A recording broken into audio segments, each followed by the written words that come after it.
Came the next morning, I found myself having a little trouble believing the entire encounter with Castevet. It seemed more one of my strange dreams than reality. I needed to do something comfortingly normal, and the only thing I could think of, other than fixing and eating breakfast and feeding Rocky, was to check the mail. Of course, there was no chance that there'd be anything there for me specifically. It was going to take at least a week for the forwarding order to divert my mail to me. But if I were lucky, there might be something interesting addressed to occupant, or maybe a new catalog addressed to the previous occupant. I found mail in the mailbox, all right. Nothing too exciting, though. The first was a clothing catalog. The second item was a neon green postcard. I was in the act of chucking it into the trash can on the general principle of not condoning really lousy taste in mail advertising, but one word on it caught my attention and I stopped dead. Psi? That's the Greek letter used to indicate paranormal phenomena. What's this all about? So, despite the vile color scheme, I read it over. It was an announcement of a lecture on psi phenomena to be given at a local college by one Professor David Pentacle. My attention went to point at that name. Pentacle? As in wish pentacle? Could he be a relative? I chuckled to myself. Nah. But then again, why not? How common can a last name like Pentacle be? 3 days later, I was on a college campus and settling into a seat near the front of a lecture hall in the company of 15 other people who were there to find out more about psi. A pair of older women were seated behind me. They weren't exactly members of the blue hair set yet, but they both looked as if they might be at risk of being talked into joining the ranks the next time they went to the beauty parlor. I wasn't going just by their looks in this assessment. Their conversation was a determining factor as well.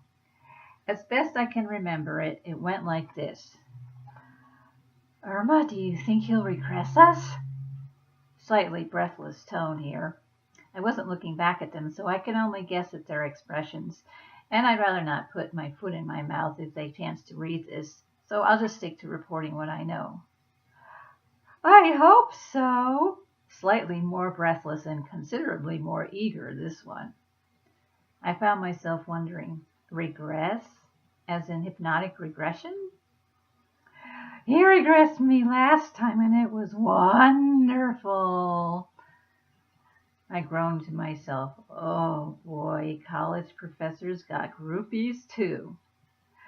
Judy, you've really got a crush on him, snicker, snicker. Oh, stop. You know I'm too old for that nonsense. I just want to know more about my past life. I swear I could actually hear her blushing. Past life? Regression? Sounds like I'm in the right place for a talk about matters paranormal. Wonder if I'll learn anything that will help me get some control over these precognitive dreams I keep having. At about that time, a man carrying an old-fashioned, soft-bodied brown leather briefcase stepped out onto the stage and headed toward the lectern. He was roughly age 50, with a flat-top haircut and close-trimmed beard. His hair was mostly blonde, but showing signs of gray. Oh, my! Judy sounded as if she were about to develop a case of the vapors. Irma began cackling, which promptly evolved into a sort of snorking sound. I winced and thought, real ladylike, Irma. This must really draw the guys in at the tea socials.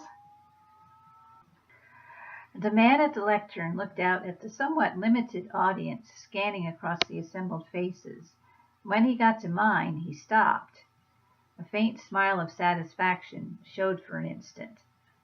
Then he opened his briefcase, extracted a sheaf of papers, and tapped them down on the lectern top briskly, neatened them up a bit, then scraped a fingernail across the metal grid on the microphone to make sure it was active.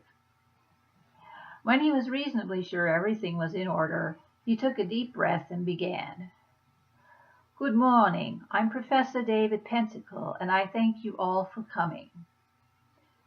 He had a British accent, too, but the sound of it didn't affect me the way Castevet's had. Somehow, the sound of this accent left me with a feeling of comfort and reassurance. The lecture lasted 2 hours. On one level, it seemed as if the time passed far too quickly, yet simultaneously, on another level, it seemed to last for days. I learned things about the nature of psi phenomena that I'd never even suspected before, and I also discovered that I already knew a lot about the subject that I'd never even suspected I knew in the first place. I'd been doing a lot of paranormal things all along without really realizing I was doing them. And I learned a few things along the way that gave me a new edge on handling the strangenesses that insisted on happening to me. I began to develop a whole new awareness of and appreciation for my paranormal gifts. When it was all over, I hung back while the others in the audience all got up and filed out. I felt a need to talk to the professor, although I wasn't quite certain just what I'd say to him. Still, I mustered my nerve and went up to the stage, where he was reshuffling his lecture notes and stuffing them back into his briefcase. He spotted me coming, and that faint smile of satisfaction recurred. It was as though he'd been expecting me. He snapped his briefcase shut and came down the steps at the center of the stage, holding a hand out to me in greeting. Unlike the encounter with Castevet, having this hand extended to me felt right. I accepted and shook it gladly, and I felt a warm tingle in the touch, sort of like the jolt you get from an electric stun gun set on the lowest possible power. Just enough of a zap to make someone think twice about coming back for seconds. Yet there was no discomfort at all in this tingle. Where an electrical shock is hostile and potentially damaging, this tingling thing was the exact opposite. It was welcoming, and it somehow had a feeling of healing to it. The professor smiled warmly as we shook hands. He showed no signs of reaction to whatever it was I was feeling in the contact.